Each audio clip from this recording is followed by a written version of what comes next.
Good morning. Time for our reading. First of all, I want to say if you're here, thank you so much for being here. I woke up this morning to some comments on a video and I really didn't expect that. I'm still in awe. They were insightful and amazing and encouraging. And I just want to say that there's no way I would be able to communicate to you how meaningful that is to me, but it is.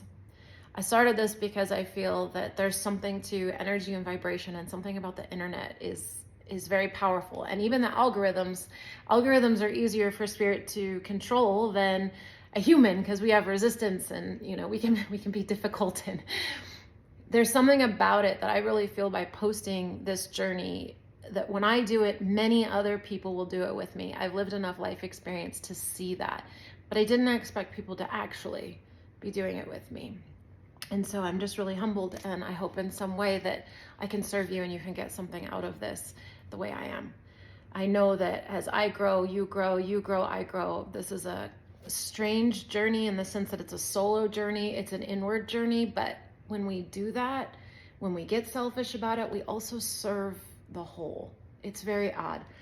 I don't have good words for it yet, but I'm going to start with the reading from Abraham today in the flip book, and I'm going to talk a little bit today about inner being and vibration. It's something that Alan Watts points at it a lot, but he didn't have exactly this language. And I think, he gets into the metaphysical and the vibrational scientific nature of the universe. And I think Taoism is very much speaking about a vibrational game of, nature, and how when you focus on problems, there's more problems. Like, it's talking about focus really and about creation, but doesn't get really specific. And Buddhism as well is about the inward journey and contemplation and freedom in sort of the purposelessness and aimlessness, the power of those ways of being. But it doesn't get super specific, any of it, about why or our inner being portion, our non-physical portion. It's really talking about a way out of the physical experience and to take power out of the senses, but doesn't talk about this. And so I'm going to focus on this today, especially since it's in the flip book for the day. So the flip book is called Your Inner Being. You are much more than you see in these physical bodies. And that is not always easy for you to see, as you are using only your physical senses to make the valuation. But there is another part of you, a greater, broader, and older, that exists right now in the non-physical dimension. That is a surprise to most of you. While many of you accept that you've lived before this and that there was something before this physical experience, and while many of you want to believe, or at least you're hoping, that there is something beyond this physical experience, very few acknowledge that right now, while you are physical, that there is another part of you, a greater part of you that remains in the non-physical dimension. And we are wanting you to know that so that you may reconnect consciously and deliberately with that inner you. We call it your inner being. Some of you call it your higher self or your soul. It matters not what you call it, but it is of great value for you to acknowledge that it exists, for there is wondrous guidance that is available to you through this inner you. And I believe the Buddhist and Taoist sort of contemplative path leads you to this, but they don't specifically speak about it. That's why I want to add it. And then I'm going to go into the Vortex by Abraham, because all these things are talking about the same thing, I believe, but in a different way. And I've sort of always been a point to resolve unresolvable things, for lack of better words. And so that's one reason I feel like I'm studying this material. I want to bring it all together. I'm trying to figure out how it's all saying the same stuff, because each one has a piece, I believe, of a puzzle. I don't know what puzzle we're putting together, but maybe you find it as interesting as me. When life in your physical form causes you to know what you don't want, it causes you to know, whether you speak it or not, what you do want. And this is how we create positively from bad experiences, because when we have a bad experience, we're asking for good things. And when that occurs, you emanate a vibrational request that the larger part of you receives and responds to and becomes immediately. This is how asking it is given is true. And the law of attraction in that instant begins responding to that newly formed vibrational version of you. So I'm in pain, I'm asking for something I want, my inner being immediately responds by becoming what I'm asking for. But often we don't receive what we're asking for because we stay in the low vibrational, crappy place where we can't get the good stuff. It's this school of thought. There is a vibrational reality that is amassing constantly, which is the true you. There is the physical reality, the knock on wood, manifested, actualized, I can see it, taste it, smell it, hear it, touch it reality. And that reality is only slightly different than the vibrational reality in that what's already manifested. You've just been thinking about it long enough that now it's showing up to give you awareness of how you've been vibrating. Everything that you are living is a manifestational indicator of your mix of vibrations. The well-being that is you, that is in constant process of becoming, is so huge and so long-lasting in that it is eternal. That well-being will always triumph, but some have to croak to experience it. And this work is about getting you high enough on the vibrational scale for you to allow the good stuff to come to you that you are creating in this sort of vibrational reality that's being amassed. And this is, I think, how a lot of thought processes talk about the kingdom of heaven is within you.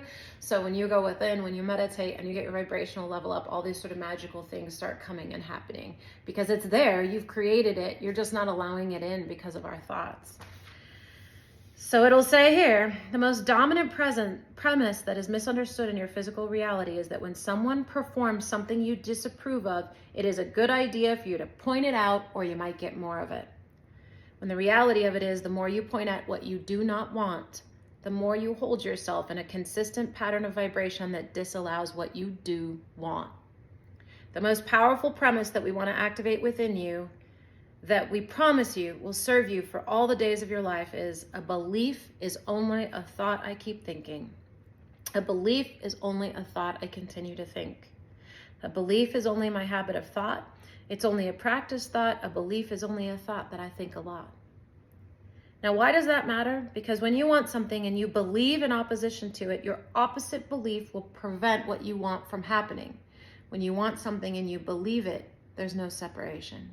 You are offering one signal and the law of attraction will bring it to you now. But when you want something and you doubt it, when you want something and you don't believe it, now you're offering opposing vibrations and you can hold yourself in that holding pattern all the days of your life. I want it, but. It'd be nice, but it doesn't happen for me. I'd really like to have it, but I wanted it for so long, blah, blah, blah. When you keep saying those things, when you continue to face reality, when you beat the drum of what is, you hold active within you a vibrational pattern. A belief is only a thought you keep thinking. A belief is only a thought that you keep thinking. It is only the beliefs that you hold that keep you from the things that you want. A belief is only a thought that you keep thinking. And the only thing that keeps you from who you really are and what you really want is a belief, which is only a thought that you keep thinking. Did you write that down? So if a belief is only a thought that I keep thinking, and I keep thinking a thought that is in opposition to what I want, then the reason I don't get what I want is because I keep thinking a thought that's in opposition to what I want. Pretty basic. Isn't this interesting? Obvious, but interesting in a whole new sort of decisive way. So if a belief is only a thought that I keep thinking, what about thinking a thought I don't believe long enough that I believe it? If a belief is only a thought that I keep thinking, why not think a hopeful thought? That's stupid, Abraham. The facts deny it. Defy it. The facts. Oh, well, that's the false premise that we were talking about, isn't it? That really is static. So you mean I've been building my life on false premise by facing reality and feeling that legitimizes giving my attention to this unwanted thing? Even Esther will say occasionally, but Abraham, but it's true. By facing reality, but it's true, as if that is any prerequisite for what you should give your attention to. A belief is only a thought that you keep thinking, and you, as human beings, are the harborers of so many unproductive beliefs. The largest among them, I'm not worthy. There's no gain without pain. I must have been born under the wrong star. Must be karma. Probably my mother's fault. It's the government's fault. You want to believe that false premise, don't you? It's the government's fault. If they'd be different, everything would be different. We want to say to you, take your power back by remembering that a belief is only a thought that you keep thinking. A belief is only a thought that I keep thinking. A belief is only a thought that I keep thinking. A belief is only a thought I keep thinking. I'm starting to believe that. A belief is only a thought I keep thinking. A belief is only a thought I keep thinking. When I think a thought, it activates a vibration, and when a vibration is activated, my point of attraction kicks in. So if I keep thinking this same thought and I keep activating this point of attraction, and law of attraction keeps responding to this active vibration, then I'm going to continue to get results, not because they're true and not because it's reality, but because it's the law of attraction's consistent response to a thought that I keep thinking. So if it's a thought you keep thinking and you're getting results you don't want, wouldn't it be prudent to begin to think a different thought? Oh, but Abraham, that doesn't seem logical. You want me to think an airy, fairy, pretend thought? You want me to put my head in the clouds or in the sand? You want me to pretend that something that isn't is? Yes. You want me to fantasize? You want me to imagine? You want me to use words that aren't true? Yes. You want me to pretend that I'm slender when I'm fat? Yes. You want me to pretend that I'm prosperous when I'm poor? Yes. We want you to think the thoughts that match what you want until you believe them. And when you think the thoughts that match what you want until you believe them, universal forces will give you the proof of your belief. But if you need to see it before you believe it, it cannot come. You have to believe it before you see it. What's a belief? A belief is just a thought I keep thinking. I've got hammers at home for the day. This is how thoughts create reality. This is the rubber on the road. This is where our point of power is, in between our ears. If that's even where the mind really is. Probably not, but that's where we think it is at this time. That we have the power to get what we want by focusing where we want. Whether it's true or not is irrelevant. It will become true based on where and how we focus, which of course connects to Neville Goddard's work, but we will save him for another day and we will move on with our day. Thank you for being here. Thank you for being part of this journey with me. Again, words cannot express how much that means to me. I appreciate you so much. And